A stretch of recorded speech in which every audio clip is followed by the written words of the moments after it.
കോതമംഗലം കുട്ടമ്പുഴയിൽ ജനവാസ മേഖലയിൽ കാട്ടാനക്കൂട്ടം എത്തുന്നത് പതിവാകുകയാണ്. അർദ്ധരാത്രി എത്തുന്ന കാട്ടാനകൾ കൃഷിവിളകൾ നശിപ്പിച്ച് പുലർച്ചെയാണ് കാടുകയറുന്നത്.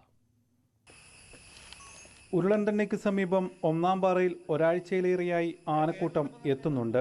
വെളുക്കുവോളം ഇവിടെ തമ്പടിച്ച് കാർഷിക വിളകൾ തിന്നും ചവിട്ടിമതിച്ചും നശിപ്പിക്കും. പ്രദേശവാസികൾ ബഹളം വച്ചാലും ആനക്കൂട്ടം പിൻവാങ്ങില്ല. രാത്രി മുഴുവൻ കഴിച്ചുകൂട്ടി പുലർച്ചെ മാത്രമേ കാട് കയറൂ. പ്രദേശവാസിയായ ജോൺസൺ മേമ്പടത്തിലിൻ്റെ 1.5 ഏക്കറോളം വരുന്ന കൃഷിയിടം കാട്ടാനക്കൂട്ടം നശിപ്പിച്ചു. രാത്രി 8 മണിക്ക് ശേഷം ആനശല്യം കാരണം പുറത്തേക്ക് ഇറങ്ങാൻ പറ്റാതെ എല്ലാവരും വീടിനുള്ളിൽ ഭയത്തോടു കൂടിയാണ് ജീവിച്ചുകൊണ്ടിരിക്കുന്നത്. അതുകൊണ്ട് ഇപ്പോൾ എൻ്റെ ഇവിടെ എനിക്ക് 1.5 ഏക്കറോളം സ്ഥലമുണ്ട്. ഇതിൻ്റെ ഈ ഏരിയയിൽ ആന കയറി എൻ്റെ പറമ്പും എൻ്റെ ദേഹണ്ണങ്ങൾ, തെങ്ങ്, അടയ്ക്കാമരം, കുരുമുളക്, അതുപോലെ കൂവകൃഷി ഇതെല്ലാം നശിപ്പിച്ച് കയ്യാല സഹിതം നഷ്ടം വന്നിട്ടുണ്ട്. വന്യമൃഗശല്യം രൂക്ഷമായിട്ടും പ്രതിരോധ നടപടികളെടുക്കാത്ത അധികാരികൾക്കെതിരെ സമരം സംഘടിപ്പിക്കുമെന്ന് UDF വ്യക്തമാക്കി.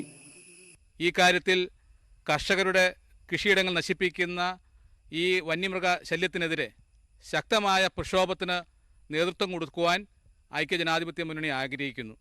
അതിനു വേണ്ടിയിട്ട് അതിരൂക്ഷമായ ജനകീയ പ്രക്ഷോഭത്തിനാണ് വരും നാളുകളിൽ മുന്നോട്ട് പോകുവാൻ നമ്മൾ തീരുമാനിച്ചിട്ടുള്ളത്. ആനക്കൂട്ടം നശിപ്പിക്കുന്ന കാർഷിക വിളകൾക്ക് നഷ്ടപരിഹാരം ലഭിക്കണമെന്നുമാണ് കർഷകരുടെ ആവശ്യം. കോതമംഗലം താലൂക്കിലെ കുട്ടമ്പുഴ പഞ്ചായത്തിലെ കർഷകർ കാട്ടാന ശല്യത്തിൽ ബുദ്ധിമുട്ടനുഭവിക്കുകയാണ്. സർക്കാരിൻ്റെ അടിയന്തര ഇടപെടൽ ഇക്കാര്യത്തിലുണ്ടായില്ലെങ്കിൽ കൃഷി ഉപേക്ഷിക്കാനാണ് കർഷകരുടെ തീരുമാനം. കുട്ടമ്പുഴയിൽ നിന്നും KN നിസാർ, News 18.